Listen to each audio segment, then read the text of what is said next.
Il y a le style italien, le style anglais et il y a le style Roturo. Inclassable, sage, épuré, architectural, déjanté, tendance complètement barrée, made in Vendée.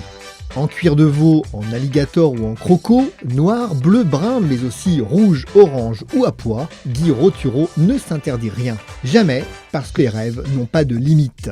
Il fait valser les derbies, les mocassins ou les Chelsea avec une légèreté qui cache bien son jeu, c'est sa signature.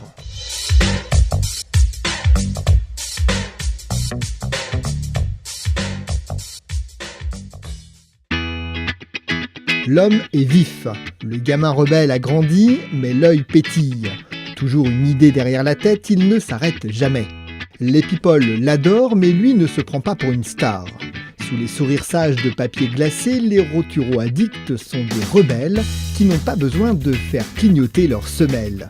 Ils n'ont pas besoin de se faire remarquer. Quand vous êtes né à la Gaubretière, dans un petit village, je pense qu'il y avait 2000 habitants à une certaine date. Toutes mes vacances scolaires, je les passais dans l'usine de mon père qui avait un tout petit atelier. Et je les passais parce qu'il n'y avait rien d'autre à faire. Et voilà, vous devenez vite passionné, amoureux de ce métier. J'aime tellement ce métier, je ne sais pas faire autre chose. Je ne pense, j'en rêve, ça n'arrête jamais, quoi. On pourrait commencer par « Il était une fois », mais pas besoin de recourir aux incantations du storytelling pour raconter la belle histoire. C'est vrai, Guy Roturo a grandi dans les odeurs de cuir et de colle. C'est vrai que son arrière-grand-père Jean-Baptiste était cordonnier à la Gaubretière depuis 1870. En 1973, il crée Pomme d'Api pour chausser sa fille, puis freelance en 1980 et Jean-Baptiste Roturo. Mais Guy Roturo a le feu sacré. Les souliers, il en rêve jour et nuit. Parce qu'il en connaît chaque détail de fabrication, il peut jouer avec les formes et les courbes. Ses chaussures sont des sculptures. Quand vous arrivez chez Roturo, les gens ont le sourire. Et ça, c'est important. C'est un métier d'art, comme beaucoup de métiers d'ailleurs, mais il faut le dire et le redire. Et vraiment, pour le pratiquer depuis trop longtemps maintenant, j'ai toujours envie. Quand j'arrive le matin, j'ai envie de faire ce métier, j'ai envie de faire autre chose. Et puis, chaque saison, on arrive quand même, on arrive à prouver, à montrer que les choses ne se ressemblent pas, que c'est toujours nouveau. Et c'est ce côté. Et puis, la matière, c'est fantastique. On part d'une forme. D'abord, la matière, c'est vivant. Donc, du jour où on travaille la matière, pour moi, c'est un métier d'art et on doit faire un objet. Je crois que toutes les mains, tous les gens qui participent à l'élaboration d'une paire de chaussures en sont conscients. Chaque opération est importante.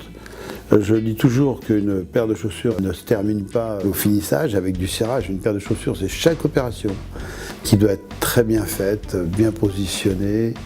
Et quand la chaussure est mise en boîte, c'est comme une belle tablette de chocolat.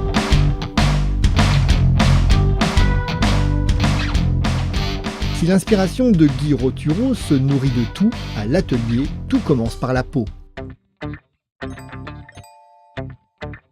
C'est un peu maladif, je ne jette rien.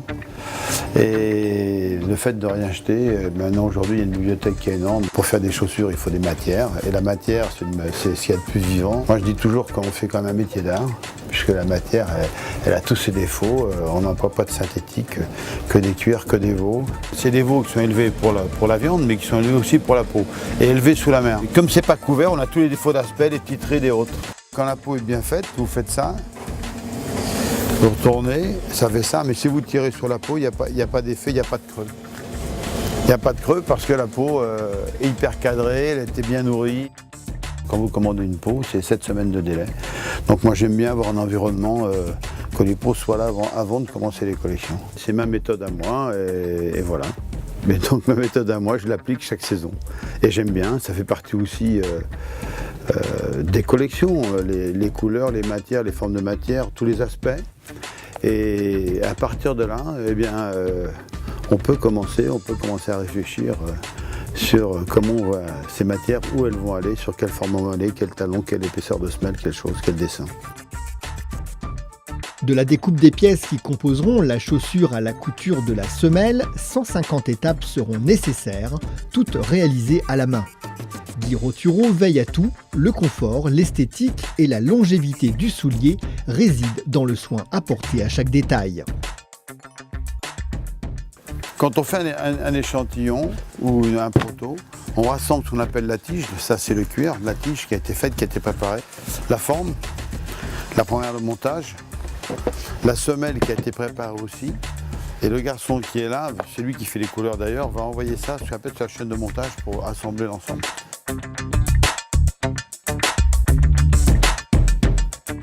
L'envie de ce métier, c'est satisfaire la personne du réveil au coucher.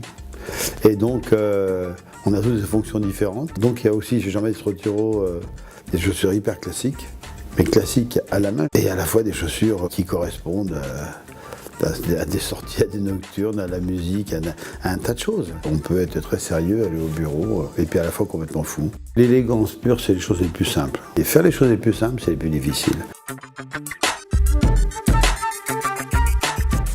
La forme, les volumes, je pense que c'est la plus grosse difficulté.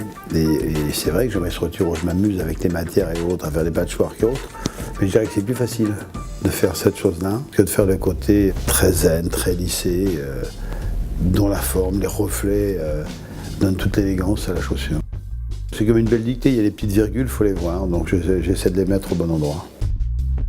Tant qu'il y a de la vie, il y a des rêves. Et les rêves, ça fait vivre un atelier de passionnés qui ont emboîté le pas de Guy Roturo et fabriquent à la main des souliers en plein cœur de la Vendée. C'est vrai que ce métier, quand vous l'aimez, comme moi je l'aime passionnément, vous êtes obligé de rêver, parce que les idées, vous savez, vous pouvez vous mettre sur une feuille, c'est pas... Je dis toujours que tout le monde dessine. Le premier dessin qu'on fait tous, c'est pour la fête des mères. On a 2 ans, 3 ans, donc tout le monde dessine. Ce métier, oui, il faut rêver, il faut avoir envie aussi de transformer les gens. La chaussure, c'est finalement... Quand vous êtes dans votre dressing, vous finissez par mettre votre paire de chaussures. Donc c'est le dernier choix que vous faites.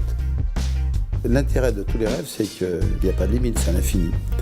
Et c'est ce qui fait que, qu'il n'y a pas de limite, il n'y a pas de limite dans la vie, donc tous les jours on s'y met.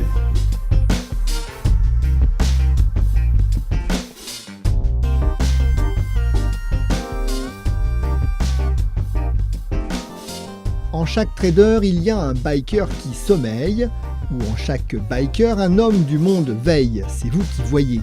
Derby verni ou boots en python, les hommes ont plusieurs vies. Mais on reconnaît toujours des Roturo. Pour un homme, ou vous aimez les montres, ou vous aimez les chaussures. Entre les deux, tout le monde peut porter un costume bleu marine. Vous avez une forme plus ronde, plus allongée, plus longue, plus courte. C'est la personnalité de chacun. Aussi, on reconnaît les gens, les personnes de bon goût aussi. C'est vraiment la finition. Quand vous habillez le matin, c'est l'objet de finition, la chaussure. Et c'est pour ça que tout le monde devrait y porter un peu plus d'importance et de respect.